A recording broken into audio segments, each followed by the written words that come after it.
Welcome to TV 24 news bulletin లో ముందుగా headlines చూద్దాం.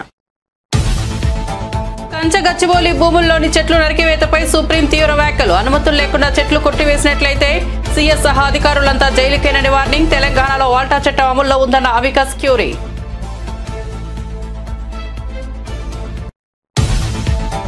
కంచగచ్చిబౌలి భూములపై సుప్రీంకోర్టు వ్యాఖ్యలు స్పందించిన కేటీఆర్. ముఖ్యమంత్రి 10,000 కోట్ల కుంభకోణానికి పాల్పడుతున్నారని ఆరోపణ. కంచగచ్చిబౌలి భూముల విషయంలో సుప్రీంకోర్టు అభిప్రాయాలను గౌరవిస్తున్నామన్న అద్దంకి దయాకర్.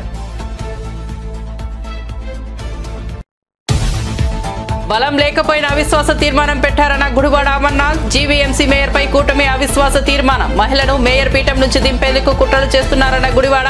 వైసీపీ కార్పొరేటర్లకు విప్ జారీ చేస్తున్నామని వెల్లడి. రాజీవ్ యువ వికాసం పథకంపై బ్యాంకర్లతో డిప్యూటీ సీఎం భట్టి సమావేశం. సమావేశానికి హాజరైన వివిధ బ్యాంకుల ప్రతినిధులు, ఉన్నతాధికారులు.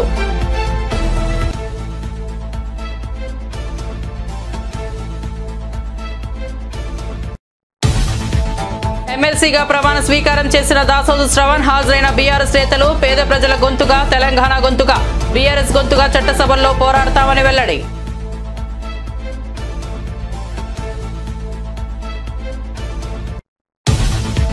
సింహాచలంలో చందనోత్సవ ఏర్పాట్లపై మంత్రుల కమిటీ సమీక్ష. చందనోత్సవ సింహాచలి ఆలభివృద్ధిపై మంత్రుల సమీక్ష. పంచగ్రామాల భూ సమస్యలపై సమీక్ష చేస్తున్న మంత్రులు. 2023లో చందనోత్సవ ఏర్పాట్లు దృష్టిలో పెట్టుకుని భక్తుల సౌకర్యాలపై సమీక్ష. బెంగాల్ హింస వెనుక అమిత్ హస్తం ఉందన్న మమతా బెనర్జీ. సంచలన ఆరోపణలు. ఇది ఒక పద్ధతి ప్రకారం జరిగిన హింస అన్న మమతా బెనర్జీ. అమిత్ షా, బిఎన్ఎస్ కలిసి బంగ్లాదేశ్లోకి బెంగాల్కు వదిలారనే ఆరోపణ. అమిత్ షాను ప్రధాని నరేంద్ర మోదీ నియంత్రించాలని సూచన. ఇక వార్త వివరాల్లోకి వెళ్తే, కంచగచ్చిబౌలి భూముల వ్యవహారంపై దేశ అత్యున్నత న్యాయస్థానం తీవ్రంగా స్పందించింది. ఆ భూముల్లో చెట్ల నరికివేతపై ఆగ్రహం వ్యక్తం చేసింది. అనుమతులు తీసుకోకుండా చెట్లను కొట్టివేసినట్లయితే తేలితే తెలంగాణ ప్రభుత్వ ప్రధాన కార్యదర్శి సహా సంబంధిత అధికారులందరినీ జైలుకు పంపిస్తామని హెచ్చరించింది. ఈ మేరకు కంచగచ్చిబౌలి భూముల వివాదంపై బుధవారం జరిగిన విచారణ సందర్భంగా జస్టిస్ బిఆర్ గవాయ్ నేతృత్వంలోని సుప్రీం ధర్మాసనం ఈ వ్యాఖ్యలు చేసింది. చెట్లు కొట్టేసే ముందు 1996లో సుప్రీంకోర్టు ఇచ్చిన మార్గదర్శకాల ప్రకారం అనుమతులు తీసుకున్నారా లేదా స్పష్టంగా చెప్పాలని జస్టిస్ బిఆర్ గవాయ్ తెలంగాణ ప్రభుత్వం తరపు న్యాయవాది అభిషేక్ మను సింఘ్విని ప్రశ్నించారు. చట్ట ప్రకారం అనుమతులు తీసుకున్నాకే జామాయిల్ తరహా చెట్లు పొదలను తొలగించినట్లు సింఘ్వి కోర్టుకు తెలిపారు. తెలంగాణలో వాల్టా చట్టం అమల్లో ఉందని కోర్టు దృష్టికి తీసుకెళ్లారు. ఈ చట్టం ప్రకారమే రాష్ట్ర ప్రభుత్వం వ్యవహరించిందన్నారు. రాజీవ్ యువ వికాసం పథకం అమలుపై బ్యాంకర్లతో డిప్యూటీ సీఎం భట్టి విక్రమార్క సమీక్షా సమావేశం నిర్వహించారు.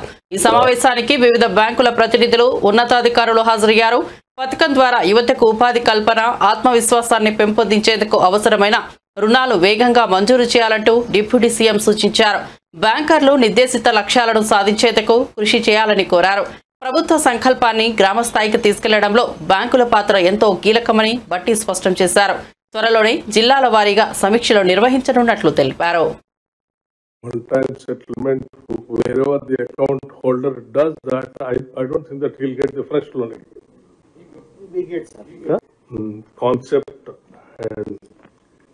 Of the state government, please try to understand and extend all your cooperation. This is what I just wanted to request you.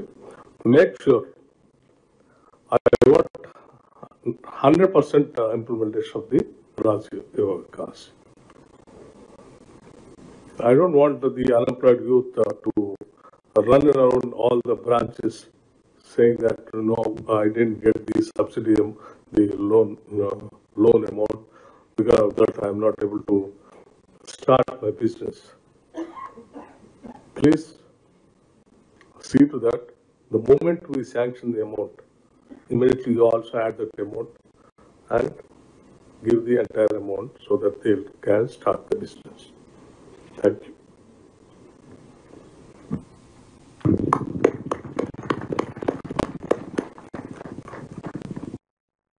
Greater Visakha municipal corporation లో తగినంత బలం లేకపోయినప్పటికీ వైసీపీ మేయర్పై కూటమి నేతలు అవిశ్వాస తీర్మానం పెట్టారని మాజీ మంత్రి వైసీపీ నేత గుడివాడ అమర్నాథ్ మండిపడ్డారు.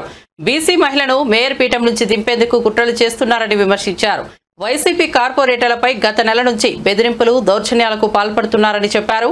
వైసీపీ కార్పొరేటర్లకు విప్ జారీ చేస్తున్నామని, ఈ నెల 19న జరిగే అవిశ్వాస తీర్మానంలో వైసీపీ కార్పొరేటర్లు పాల్గొనకూడదని అమర్నాథ్ తెలిపారు. అవిశ్వాస తీర్మానం వీగిపోయేందుకు అవసరమైన బలం తమకు ఉందని చెప్పారు. తద్వారా మరో 11 నెలల పాటు ఉన్నటువంటి పదవీ కాలాన్ని వారు చేజిక్కించుకోవాలనేటువంటి ఆలోచనతో చేస్తున్నటువంటి కుట్రలు కుతంత్రాలు మీరు అందరూ కూడా చూస్తూ ఉన్నారు. అయితే మా పార్టీకి చెందినటువంటి కార్పొరేటర్లు, మా పార్టీ గుర్తు మీద గెలిచినటువంటి కార్పొరేటర్లు దీన్ని పూర్తిగా వ్యతిరేకిస్తూ అవిశ్వాస తీర్మానం అనేటువంటిది ఎట్టి పరిస్థితుల్లో జరగడానికి వీల్లేదు. మిగిలినటువంటి పదవీ కాలం కూడా గౌరవ మేయర్గా ఉన్నటువంటి కొలగాని హరివెంకట కుమారి గారు కొనసాగాలన్నటువంటి ఒక దృఢ నిశ్చయంతో అందరూ కూడా ఉండడం జరుగుతూ ఉంది. అయితే ఏ రకంగా వారి దౌర్జన్యాలు, ఏ రకంగా బెదిరింపులు, ఏ రకంగా అన్ని రకాలైనటువంటి విధాలుగా మా పార్టీకి చెందినటువంటి కార్పొరేటర్లను బెదిరించడం, భయపెట్టడం, లేదా వాళ్ళని ఏదో రకంగా ప్రలోభ పెట్టడం మీరు గడిచినటువంటి 25 రోజులుగా చూస్తూ ఉన్నారు. అయితే రేపు 19వ తారీఖు అంటే మరో 3 రోజుల్లో అవిశ్వాస తీర్మానానికి సంబంధించినటువంటి సమావేశం కూడా జరుగుతూ ఉన్నటువంటి తరుణంలో వైఎస్ఆర్ కాంగ్రెస్ పార్టీ తరపు నుంచి రేపు అందరికీ విప్ కూడా జారీ చేయడం జరుగుతూ ఉంది. సుమారు 58 మంది సభ్యులు, వైఎస్ఆర్ కాంగ్రెస్ పార్టీ గుర్తు మీద గెలిచినటువంటి 58 మంది సభ్యులకి కూడా పూర్తిగా కూటమి పార్టీ నాయకులు పెట్టినటువంటి అవిశ్వాస తీర్మానాన్ని వ్యతిరేకిస్తూ రేపు 19వ తారీఖున జరగబోయేటువంటి ఆ సభను కూడా సభకి వెళ్లకుండా మేము బహిష్కరించాలని చెప్పి పార్టీ నిర్ణయం తీసుకుంది. సో దానికి అనుగుణంగా రేపు పార్టీ విప్ను కూడా 58 మంది మా పార్టీ గుర్తు మీద గెలిచినటువంటి సభ్యులకి రేపు విప్ జారీ చేయబోతా ఉన్నాం. ఆ విప్ని ధిక్కరించి ఎవరైతే వారు సభకి హాజరవుతారో వారందరి మీద కూడా చట్ట ప్రకారం ఏదైతే యాక్ట్ చెప్తా ఉందో దాని ప్రకారం విప్ని ధిక్కరించినటువంటి సభ్యుల్ని మీద క్రమశిక్షణా చర్యలు కూడా తీసుకోవడం జరుగుతుందనేటువంటి విషయాన్ని ఈ సందర్భంగా తెలియజేస్తా ఉన్నాం. తప్పకుండా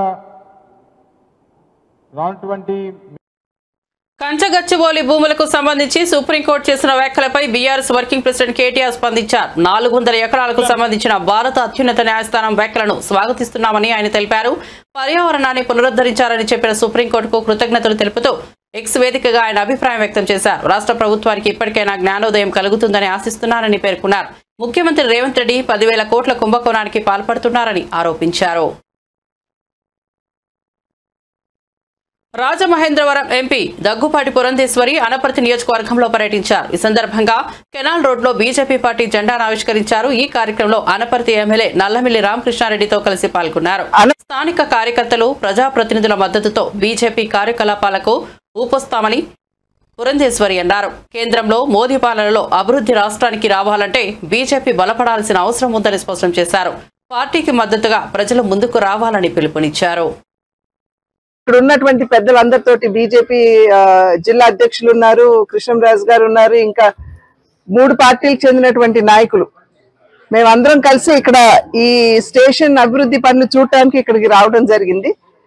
మేము ఎన్నికల సందర్భంలో చెప్పాము, డబుల్ ఇంజిన్ సర్కార్ అంటే కేంద్రంలో కూటమి, అదే విధంగా రాష్ట్రంలో కూడా కూటమి అధికారంలో ఉన్నట్లయితే మన రాష్ట్రాన్ని అద్భుతంగా మనం అభివృద్ధి చేసుకోవచ్చు అని చెప్పి అప్పట్లో మేము చెప్పడం జరిగింది. దానికి అనుకూలంగానే ప్రభుత్వం తరఫు నుండి అదే విధంగా స్థానికంగా ఎంపీ ఎమ్మెల్యేలుగా మేమున్నటువంటి సందర్భంలో కూటమి మంచి సమన్వయంతో ముందుకు వెళ్తూ రాష్ట్ర అభివృద్ధి ఏ విధంగా జరపాలి అనేటువంటి విషయం మీద దృష్టి కేంద్రీకరించడం జరిగింది. ఇవాళ ఇక్కడ చూసినట్లయితే అనపర్తి స్టేషన్ అమృత్ పథకం కింద 30 కోట్ల రూపాయలతోటి దీన్ని అభివృద్ధి చేసుకునేటువంటి అవకాశం ఉన్నది. ఆల్రెడీ ఇప్పుడు స్టేషన్ కి సంబంధించి అడ్మినిస్ట్రేటివ్ బిల్డింగ్ అంతా కూడా ఈ నెలాఖరు కల్లా అయిపోతుందని చెప్పి ఇక్కడ ఉన్నటువంటి అధికారులు చెప్పడం జరిగింది. ఈ రైల్వే FOB ఏదైతే ఉందో దానికి చిన్న ఇబ్బంది ఉన్నటువంటి సందర్భంలో సోదరులు రామకృష్ణారెడ్డి గారు కూడా వెంటనే దాన్ని పరిశీలించి ఆల్రెడీ మాట్లాడి ఉన్నారు. ఇక్కడ ఉన్నటువంటి దాతలు కూడా స్థలం ఇవ్వడానికి సన్నద్ధంగా ఉన్నారు. కనుక FOB కూడా ఏదైతే సమస్య ఉన్నదో అది కూడా పరిష్కరించుకునేటువంటి అవకాశం ఉంటుంది. అనపర్తి స్టేషన్ తో పాటుగా బిక్కవోలు స్టేషన్ కూడా ఇప్పుడు అభివృద్ధి చెందుతుంది. దానికి కూడా పనులు జరుగుతున్నటువంటి నేపథ్యం ఇది కూడా ప్రజలందరూ గమనిస్తున్నారని చెప్పి భావిస్తున్నాను. అదే విధంగా ప్రధానంగా కెనాల్ రోడ్ ఏదైతే ఉందో అది చాలా ఇబ్బందికరమైనటువంటి పరిస్థితి ఉన్నటువంటి సందర్భంలో PPP మోడ్ లో రాష్ట్ర ప్రభుత్వం దాన్ని ముందుకు తీసుకెళ్లేటువంటి అవకాశం ఉంటుంది. ఆల్రెడీ DPR సర్వే కూడా మరి ప్రభుత్వం చేస్తున్నటువంటి అయితే ఈ మధ్య కాలంలో బాగా గుంతలు పడినటువంటి నేపథ్యంలో ఇంతకు ముందు 6 కోట్ల రూపాయలతోటి ఆ గుంతలు ఏవైతే ఉన్నాయో వాటన్నిటినీ కూడా సరి చేసుకునేటువంటి అవకాశం మళ్ళీ ఇప్పుడు అదనంగా ఇంకొక 4.5 కోట్ల రూపాయలు. రాజధాని అమరావతిపై కొంతమంది కావాలని అపోహలు సృష్టిస్తున్నారని మంత్రి నారాయణ విమర్శించారు. భూములు ఇచ్చిన రైతులకు ఎలాంటి అనుమానాలు ఉండాల్సిన అవసరం లేదని స్పష్టం చేశారు. ముఖ్యమంత్రి చంద్రబాబు ఆలోచన అంతర్జాతీయ ప్రమాణాలతో రాజధానిని నిర్మించాల్సినదని తెలిపారు. ఇప్పటికే అమరావతిలో శాశ్వత భవనాల నిర్మాణాలు, రోడ్ల పనులు ప్రారంభమయ్యాయని చెప్పారు. అంతర్జాతీయ స్థాయి విమానాశ్రయ నిర్మాణానికి సన్నాహాలు ప్రారంభమయ్యాయని వివరించారు. అమరావతిని ప్రపంచ స్థాయి రాజధానిగా తీర్చిదిద్దేందుకు ప్రభుత్వం కట్టుబడి ఉందని నారాయణ హామీ ఇచ్చారు. 217 చదరపు కిలోమీటర్లు కడుతున్నాము. అది ఇంకా సక్సెస్ఫుల్ కావాలి, రైతులు ఇచ్చిన భూములకు ఇంకా విలువ రావాలంటే ఇక్కడ అనేక సంస్థలు రావాలి. అనేక సంస్థలు అంటే సాఫ్ట్ ఇండస్ట్రీస్ రావాలి. ఇండస్ట్రీస్ వస్తేనే ఈ క్యాపిటల్ సిటీ యొక్క విలువ ఇంకా పెరుగుతుంది. రైతుల భూముల విలువ ఇంకా పెరుగుతాయి. ఇండస్ట్రీస్ రావడం అంటే ఎప్పటికీ రాదు. ఇప్పుడు హైదరాబాద్ ఈరోజు సక్సెస్ అంటే హైదరాబాద్ సరౌండింగ్స్లో హైదరాబాద్లో అనేకమైన ఆర్గనైజేషన్స్ ఇండస్ట్రీస్ వచ్చినాయి. ఇండస్ట్రీస్ వచ్చినప్పుడే యువతకి ఉద్యోగాలు వస్తాయి, ఎకనామిక్ గ్రోత్ వస్తుంది. అందుకనే ముఖ్యమంత్రి గారు లాంగ్ విజన్తో ఆలోచించి ఈ క్యాపిటల్ సిటీ ప్రపంచంలో టాప్ 10 సిటీలో ఒకటి కావాలి. ఇక్కడ ఏ రైతులైతే ఈ భూములు ఇచ్చారో వాళ్ళు ఇంకా విలువ పెరగాలంటే ఇక్కడ అనేక ఆర్గనైజేషన్స్ రావాలంటే సాఫ్ట్ ఇండస్ట్రీస్ రావాలి. సాఫ్ట్ ఇండస్ట్రీస్ రావాలంటే దానికి కొంత ల్యాండ్ కావాలి. అదేవిధంగా ఇంటర్నేషనల్ లెవెల్లో ఒక స్పోర్ట్స్ సిటీ కట్టాలి. ఒలింపిక్ గేమ్స్ చేసే విధంగా మనం ఒక స్పోర్ట్స్ సిటీ కట్టాలి. దానికి కొంత ల్యాండ్ కావాలి. అదేవిధంగా ఇంటర్నేషనల్ ఎయిర్పోర్ట్ ఉండాలి. విదేశాల నుంచి ఫ్లైట్స్ వచ్చే విధంగా ఫ్లైట్స్ దిగేటట్టుగా ఉండాలి. అందుకని విశాఖపట్నంలో ఎయిర్పోర్ట్ ఉన్న భోగాపురం ఎయిర్పోర్ట్ తీసుకొచ్చింది. ఈరోజు హైదరాబాద్ తీసుకోండి, ఆ రోజు ఎయిర్పోర్ట్ కడుతుంటే అందరూ అబ్జెక్షన్ పెట్టారు. కానీ ఈరోజు అది one of the best airport. దానివల్ల వేల మందికి ఉద్యోగాలు వస్తున్నాయి. విదేశాల నుంచి ఎంతోమంది వస్తున్నారు. హైదరాబాద్ ఈరోజు ఇండస్ట్రీస్ పెడుతున్నారు. అలా విదేశాల నుంచి వచ్చి ఇక్కడ అమరావతి క్యాపిటల్ సిటీలో కానీ సరౌండింగ్స్లో కానీ ఇండస్ట్రీస్ పెట్టాలంటే ఫ్లైట్ కన్వీనియంట్ ఉండాలి. ఫ్లైట్ కన్వీనియంట్ లేకుండా ఏ విదేశాల నుంచి ఎవరు రారు. అందువల్ల ఇవన్నీ దృష్టిలో పెట్టుకొని ముఖ్యమంత్రి గారు ఒక లాంగ్ విజన్తో ఏ రైతులైతే అమరావతి క్యాపిటల్ సిటీకి ల్యాండ్ ఇచ్చారో వాళ్ళ భూముల విలువ కూడా పెరగాలి. ఈ నెల 30న జరగనున్న విశాఖ జిల్లా సింహాచలంలో చందనోత్సవం నేపథ్యంలో ఏర్పాట్లపై ఏపీ మంత్రుల కమిటీ సమీక్ష నిర్వహించింది. రాష్ట్ర మంత్రులు ఆనం నారాయణ రెడ్డి, వంగల్పూడి అనిత, అనగాని సత్యప్రసాద్, దౌలా బాల వీరాంజనేయ స్వామి స్వయంగా సింహాద్రి అప్పన్నను దర్శించుకుని ప్రత్యేక పూజల్లో పాల్గొన్నారు. ముందుగా ఆలయ అర్చకులు పూర్ణకుంభంతో మంత్రులకు స్వాగతం పలికారు. అనంతరం 2023లో ఏర్పడిన రూపాలను దృష్టిలో పెట్టుకుని భక్తుల సౌకర్యాలపైన సమీక్ష జరిగింది. పంచగ్రామాల భూ సమస్యలపై కూడా చర్చించారు. భీమిలి ఎమ్మెల్యే గంటా శ్రీనివాసరావు, దేవాదాయ శాఖ కమిషనర్ రామచంద్రమోహన్ తదితరులు ఈ కార్యక్రమంలో పాల్గొన్నారు. వక్ఫ్ చట్టం 2025కు వ్యతిరేకంగా పశ్చిమ బెంగాల్లో ప్రారంభమైన నిరసనలు హింసాత్మకంగా మారడానికి కేంద్ర హోంశాఖ మంత్రి అమిత్ షా కారణమని పశ్చిమ బెంగాల్ ముఖ్యమంత్రి మమతా బెనర్జీ సంచలన ఆరోపణలు చేశారు. ఇది ఒక పద్ధతి ప్రకారం జరిగిన హింస అని వ్యాఖ్యానించారు. అమిత్ షా, BSNF కలిసి బీఎస్ఎఫ్ కలిసి కుట్రపూరితంగా బంగ్లాదేశీయులను బెంగాల్లోకి వదిలారని ఆరోపించారు. ప్రతిపక్ష నేతలపై దర్యాప్తు సంస్థలను అస్త్రంగా ఉపయోగించి భయపెట్టాలని చూస్తున్నారని ఆరోపించారు. ఇప్పటికైనా ప్రధానమంత్రి నరేంద్ర మోదీ ఆయనను నియంత్రించాలని డిమాండ్ చేశారు. విశాఖ మేయర్పై అవిశ్వాస తీర్మానం తేవడాన్ని మాజీ ఎమ్మెల్యే తైనాల విజయ్ కుమార్ తీవ్రంగా విమర్శించారు. యాదవ్ కమ్యూనిటీకి చెందిన ఒక మహిళ ప్రజాస్వామ్యబద్ధంగా అధికారంలో ఉండటాన్ని కొన్ని రాజకీయ వర్గాలు జీర్ణించుకోలేక ఈ కుట్రలకు పాల్పడుతున్నాయన్నారు. ప్రజలకు ఏ విధమైన అవకతవకలు అభ్యంతరాలు లేకపోయినప్పటికీ కేవలం పార్టీ ప్రయోజనాల కోసమే మేయర్ను లక్ష్యంగా చేసుకుని అవిశ్వాస తీర్మానం తెస్తున్నారని ఆరోపించారు. విశాఖ ప్రజల మనోభావాలను కూటమి తక్కువ చేసి చూస్తోందని, ప్రజలే దీనికి తగిన గుణపాఠం చెబుతారని హెచ్చరించారు. కుటుంబమైన మహిళలకి వైఎస్ఆర్ కాంగ్రెస్ పార్టీలో జగన్మోహన్ రెడ్డి గారు విశాఖపట్నం మేయర్గా గౌరవించి గుర్తించి ఒక అవకాశం ఇచ్చారు. మరి హరివెంకట కుమార్ గారు 4 ఏళ్లుగా ఈ కార్పొరేషన్లో పరిపాలన చేస్తూ ఈ స్థానికుల మన్నన పొందుతూ పనిచేస్తూ ఉన్నారు. ఇవాళ చంద్రబాబు నాయుడు గారు కానీ పవన్ కళ్యాణ్ గారు కానీ పెద్దలు విశాఖ ప్రజలకు సమాధానం చెప్పాలి. మీరు దేనికి అవిశ్వాస తీర్మానం పెట్టారు? ఆవిడ మీద ఉన్నటువంటి అభియోగాలు ఏంటి? అవి ఏమి నిర్ధారణ అయినాయి? అవినీతి ఆరోపణలు ఉన్నాయా? ప్రభుత్వ ఆస్తులు కాపాడలేకపోయినారా? ఓ బలమైన కారణం మీరు విశాఖపట్నం ప్రజలకు చెప్పాల్సి ఉంటుంది. ఎందుకు భరించలేకపోతున్నారు? ఒక యాదవ్ కమ్యూనిటీ నుంచి ఒక మహిళను అవ్వడమా? ఓ మధ్యతరగతి కుటుంబీకులు అవ్వకూడదా? వాళ్ళు సుదీర్ఘంగా పరిపాలన నుండి కీర్తి ప్రతిష్టలు సంపాదించడానికి లేదా? ఈ విశాఖపట్నం ప్రజల మనోభావాలకు భిన్నంగా మీరు ఎందుకు ఈ కార్యక్రమం చేస్తున్నారో మీరు ప్రజలు చెప్పాల్సిన అవసరం ఉందని చెప్పి ఈ సందర్భంగా మనం చేస్తున్నాం. 4 ఏళ్ళు పరిపాలన చేసి 1 ఏడాది పాలన ఉంటుంటే ప్రజలతో మీలాగా ఎన్నికైనా ఆమె ప్రజాస్వామ్యవాదులు ఎవరైనా దీన్ని యాక్సెప్ట్ చేస్తారా? దీన్ని ఎవరైనా అభినందిస్తారా? ఎందుకు మీ ఎజెండా ఏంటి? విశాఖపట్నం పట్ల మీకున్న అభిప్రాయం ఏంటి? మీకు ఇంత మెజార్టీ ఇచ్చారే, మిమ్మల్ని ఎమ్మెల్యేలు ఎంపీలు ఇంతమందిని గెలిపించారే, మిమ్మల్ని మీరెందుకు ఈ స్థానిక సంస్థని మీ చేతిలో తీసుకొని మీరు ఏం ఆలోచించేస్తున్నారు? ఆవిడేమైనా తప్పులు చేసిందా? ఏమైనా రుజువు అయినాయా? కోర్టు ఏమైనా ఆర్డర్ ఇచ్చిందా? ఇతరైనా కారణం చెప్పగలిగారా?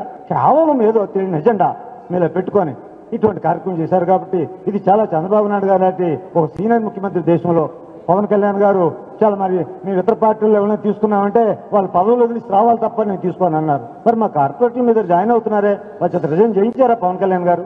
పెద్దలు మేమంటే తప్పంటారే? మరి మీరు ఎమ్మెల్యే కోటాలో ఎమ్మెల్సీగా ఎన్నికైన బీఆర్ఎస్ నేత డాక్టర్ దాసోదు శ్రవణ్ కుమార్ ప్రమాణ స్వీకారం చేశారు. అసెంబ్లీ ప్రాంగణంలో శాసనమండలి చైర్మన్ గుత్తా సుఖేందర్ రెడ్డి ఆయనతో ప్రమాణ స్వీకారం చేయించారు. ఈ కార్యక్రమానికి మండలి ప్రతిపక్ష నేత Madhusudanachari, BRS working president KTR, మండలి డిప్యూటీ చైర్మన్ బండా ప్రకాష్, మాజీ మంత్రులు హరీష్ రావు, తలసాని శ్రీనివాస్ యాదవ్, సబితా ఇంద్రారెడ్డి, మహమూద్ అలీ, పద్మారావు గౌడ్, మల్లారెడ్డి మరియు తదితర బీఆర్ఎస్ నాయకులు హాజరయ్యారు. శక్తులన్నీ కూడా సాధికారికంగా చట్టసభల్లో ఎదుర్కొనేటువంటి సాధికారత ఇవాళ కేసీఆర్ గారు కల్పించినారు. మరొక్కసారి నేను వారికి కృతజ్ఞతలు తెలియజేస్తా ఉన్నాను. నేను తెలంగాణ సమాజానికి ఒక విజ్ఞప్తి చేస్తా ఉన్నాను. నా చివరి శ్వాస వరకు 18 సంవత్సరాలు దాదాపు నేను ఒక పూర్తి సమయ కార్యకర్త వలె నేను రాజకీయాల్లో పనిచేసినాను. నా చివరి శ్వాస వరకు కూడా ఇంకా ద్విగుణీకరించినటువంటి ఒక స్ఫూర్తితో ఇంకా బలంగా ప్రజల గొంతుకగా ప్రజల హక్కులను కాపాడటానికి పర్యావరణ పరిరక్షణ విషయంలో జాతీయ అంతర్జాతీయ చట్టాలను పూర్తిగా పాటిస్తూ ప్రభుత్వం అన్ని చర్యలు తీసుకుంటోందని ఎమ్మెల్సీ అద్దంకి దయాకర్ తెలిపారు.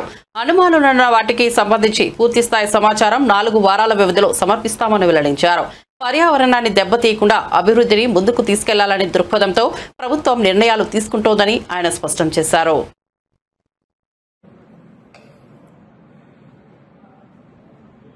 కంచె గచ్చిబౌలి అంశంలో సుప్రీంకోర్టు ఇచ్చిన లేదంటే అడిగిన ప్రశ్నలు అనేది మనం ఆహ్వానించదగ్గే. మా అడ్వకేట్ అభిషేక్ సింఘ్వి గారు ఈరోజు పూర్తి స్థాయి విచారణ కోసం, కౌంటర్ కోసం 4 వారాలు అడగడం అనేది జరిగింది. అయితే అక్కడ బెంచ్లో ఉన్న గవాయి గారి నుంచి ఇతర పెద్దలందరూ కూడా కోరింది ఏంటంటే, ఏవైతే ప్రాథమిక సమాచారం ఇక్కడి నుంచి వెళ్ళిందో వాటికి సంబంధించిన అంశంలో మౌలికమైన అంశాల గురించి ప్రస్తావన తీసుకొచ్చింది. దానికి సంబంధించి పూర్తి స్థాయి వివరణ ఇవ్వడానికి అవకాశం ఉంది. అయితే దాంట్లో ఈ తాత్కాలికంగా వీళ్ళు తయారు చేసిన వీడియోలు సైతం కూడా అక్కడ సబ్మిట్ చేసిన దాంట్లో ఉన్న పరిస్థితి మనం గమనించాల్సిన సందర్భం ఉంది.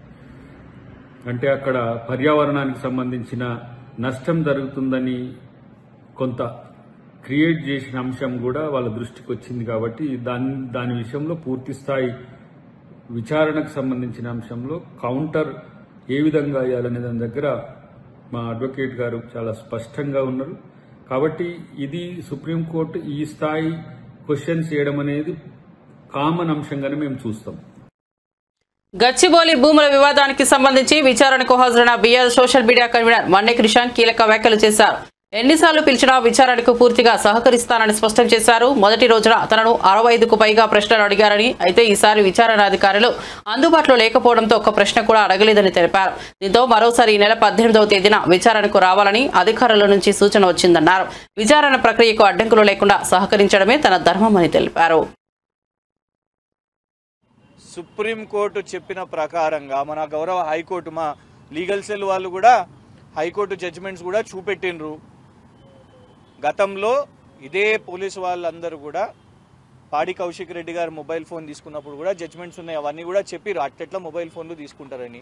సో చట్టబద్ధంగా ఇవాళ కోఆపరేట్ చేస్తూనే నాకున్న హక్కుల విషయం మీద చెప్పడం జరిగింది. మళ్ళీ 18 రోజు రమ్ముతూనే నాకున్న హక్కుల విషయం మీద చెప్పడం జరిగింది. మళ్ళీ 18 రోజు రమ్మన్నారు, బరాబర్ వస్తాం, దాంతో బెదిరేదేం లేదు, కోఆపరేట్ చేస్తాము. కానీ సెలవుల రోజే ఎందుకు దొరుకుతున్నది మీకు? కోర్టు పనిచేయని రోజే ఎందుకు పిలవాలి? వీకెండ్ రోజే ఎందుకు పిలవాలి? పోనీ ఇంత టైం వేస్ట్, నీకు జైలుకి పంపాలని ఉందా, నీకు రిమాండ్కి పంపాలని ఉందా? దానికోసం గడికి ఒకసారి 5 రోజులకు ఒకసారి నోటీసులు ఇచ్చుడు, పిలిపిచ్చుడు, అందరిని ఇక్కడ ఆపుడు ఎందుకు? ఇక ఇట్లాగో వేసేదాన్ని అక్రమ కేసులే, దొంగ కేసులే, ఫాల్స్ కేసులు అన్ని సెక్షన్లు వేస్తున్నావు. కానీ ఏంటంటే కోర్టులో అవి నిలబడతలేవు కదా. 8 గంటలలో ఎన్ని ప్రశ్నలు వేశారు? అస్సలు ఏం ప్రశ్నలేలే. కొందరు మీడియా వాళ్ళు కూడా లోపలికి వచ్చి చూసిర్రు, ముంగట అధికారి కూడా లేని పరిస్థితి. ఖాళీ కుర్చీని చూసుకుంటా కొన్ని గంటలు కూర్చున్నాం. నిజం చెప్పాలంటే ఒక అర్ధ గంట కునుకు కూడా వేసినాయి. ఏం చేస్తా, ఎవరు విచారణ కూడా అడుగుతలేరు, కళ్ళు మూసుకున్నా, నిద్రపోయినా కూడా. ప్రశ్నలు గుండు సున్నా, కేవలం హరాస్ చేయడానికి. బయట ఉంటే ప్రశ్నలు అడుగుతున్నాం, బయట ఉంటే ఇప్పుడు నిన్న మొన్న గ్రూప్ 1 విషయం మీద అడిగినాము, ట్వీట్లు వేస్తున్నాం. దీన్ని ఎట్లా ఆపాలి? బీఆర్ఎస్ ఇవాళ సోషల్ మీడియా, ఎందుకంటే పిసిసి ప్రెసిడెంట్ గారు సోషల్ మీడియా గురించి మాట్లాడతారు, ముఖ్యమంత్రి గారు సోషల్ మీడియా గురించి మాట్లాడతారు, వాళ్ళు బహిరంగ సభలు పెట్టుకొని బీఆర్ఎస్ సోషల్ మీడియా గురించే మాట్లాడుతున్నారు. దాన్ని ఎట్లా ఆపాలని పని పెట్టుకొని ఉన్నారు. ఆ పని వాళ్ళకు లేదు కాబట్టి దాన్ని పాపం తెచ్చి ఇక్కడ పోలీస్ స్టేషన్ వీళ్ళు ఏం చేస్తారండి పాపం. ఫస్ట్ ఏమో నేషనల్ హెరాల్డ్ కేసులో సోనియా, రాహుల్ గాంధీలపై ఈడీ ఛార్జ్షీట్ దాఖలు చేసిన నేపథ్యంలో కాంగ్రెస్ నేతలు దేశవ్యాప్తంగా ఈడీ కార్యాలయాల ఎదుట నిరసనలకు దిగారు. దీనిపై బీజేపీ సీనియర్ నేత రవిశంకర్ ప్రసాద్ తీవ్రంగా స్పందించారు. నేషనల్ హెరాల్డ్ అనే చారిత్రక పత్రికను గాంధీ కుటుంబం తన ప్రైవేట్ ఏటీఎంలా మార్చుకుందని ఆరోపించారు. దేశవ్యాప్తంగా ఉన్న విలువైన ప్రభుత్వ ఆస్తులను యంగ్ ఇండియా లిమిటెడ్ ద్వారా గాంధీ కుటుంబం చేతుల్లోకి బదిలీ చేయడమే ఈ కుట్ర మూర్తితత్వమని పేర్కొన్నారు. ప్రజల ఆస్తిని దుర్వినియోగం చేసి కంపెనీల పేరిట స్వాధీనం చేసుకోవడం రాజధాని బహదూర్ షా జాఫర్ మార్గ్ నుంచి పట్నా వరకు జరిగిందని వివరించారు. 50 लाख में 90 करोड़ की संपत्ति प्राप्त कर लेना, 90 करोड़ राइट ऑफ कर देना और हजारों करोड़ की संपत्ति का मालिकाना हक प्राप्त कर लेना. और दूसरे सदस्य जो मेंबर हैं 3 करोड़ में जमीन खरीदते हैं हरियाणा में और कमर्शियल यूज हो जाता है और 58 करोड़ रुपए में बेच देते हैं. तो ये तो इस देश को सीखना चाहिए कि ये जो गांधी मॉडल ऑफ डेवलपमेंट है, इसलिए मैं इसको गांधी मॉडल ऑफ डेवलपमेंट कह रहा हूं. गांधी जी नहीं, Gandhi model of development. Be very clear about it. क्या सवाल पूछते हैं ये लोग, परिवार के लोग? भ्रष्टाचार का इनका पूरा आचरण, शेयर की हेराफेरी करो, संपत्ति बनाओ. और ये सारी संपत्ति सरकार के द्वारा दी हुई थी. क्या भोपाल, क्या पटना, क्या लखनऊ. फिर उसके बाद ईडी ने मामले को टेकअप किया और मामले को टेकअप करके उन्होंने पूरे मनी लॉन्ड्रिंग एक्ट बाकी प्रोविजन के अनुसार सब कुछ समझा और उन्होंने अपनी रिपोर्ट फाइल की सेक्शन 8 में बिफोर द कोर्ट. ये जो प्राइवेट कंप्लेंट बोलते हैं या कंप्लेंट बोलते हैं, that is as good as a chargesheet. क्योंकि बाकी जो क्रिमिनल लॉ में कंप्लेंट होता है तो उसमें वो इन्वेस्टिगेशन होता है, इसमें वो इन्वेस्टिगेशन करके ही फाइल करते हैं। और कोर्ट ने कहा है कि अब मैं 21 तारीख को सुनवाई करूंगा, 25 को। यही तो पूरी कहानी है, इसमें है तो वह क्या है भाई।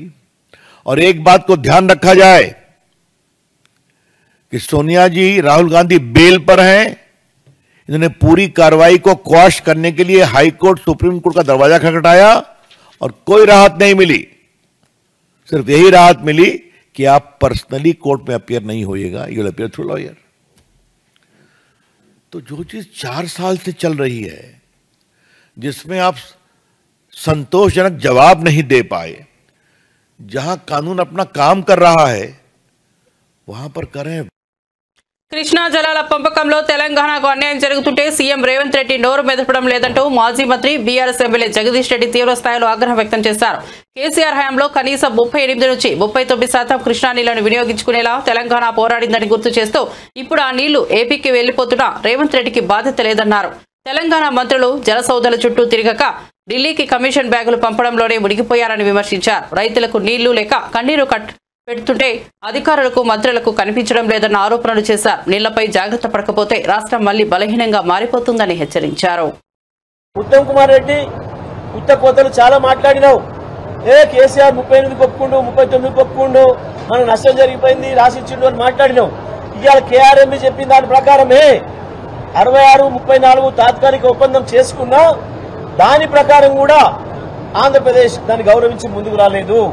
కేసీఆర్ ఉన్నంత కాలం 34% పైగా నీళ్లను వాడిండు, 38, 39% నీళ్లను కూడా వాడిండు అనే విషయం లెక్కలతో సహా స్పష్టంగా చెప్తుంది కేఆర్ఎంబి.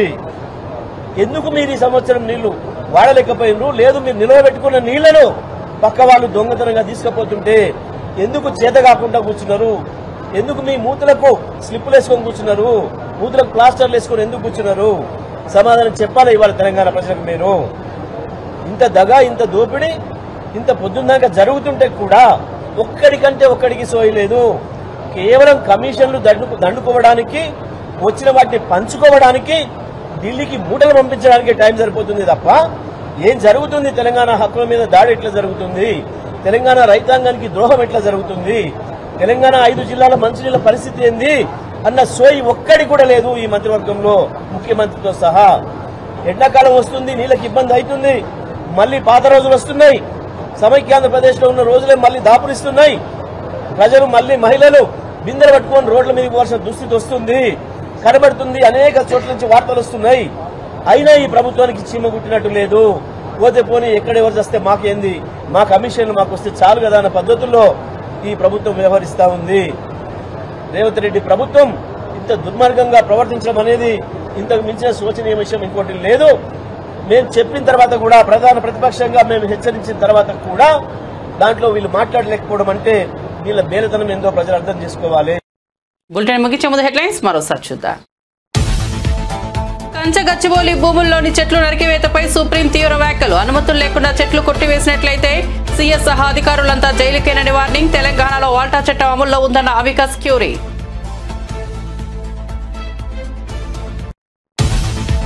కంచగచ్చిబౌలి భూములపై సుప్రీంకోర్టు వ్యాఖ్యలు స్పందించిన కేటీఆర్. ముఖ్యమంత్రి 10,000 కోట్ల కుంభకోణానికి పాల్పడుతున్నారని ఆరోపణ. కంచగచ్చిబౌలి భూముల విషయంలో సుప్రీంకోర్టు అభిప్రాయాలను గౌరవిస్తున్నామన్న అద్దంకి దయాకర్.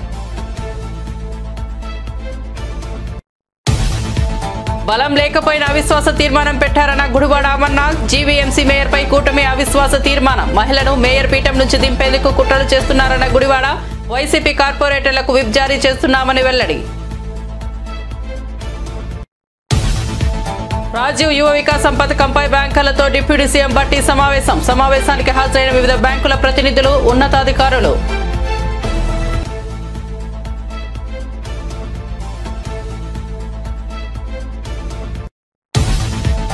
ఎమ్మెల్సీగా ప్రమాణ స్వీకారం చేసిన దాసోజు శ్రవణ్. హాజరైన బీఆర్ఎస్ నేతలు. పేద ప్రజల గొంతుగా, తెలంగాణ గొంతుగా, బీఆర్ఎస్ గొంతుగా చట్టసభల్లో పోరాడతామని వెల్లడి.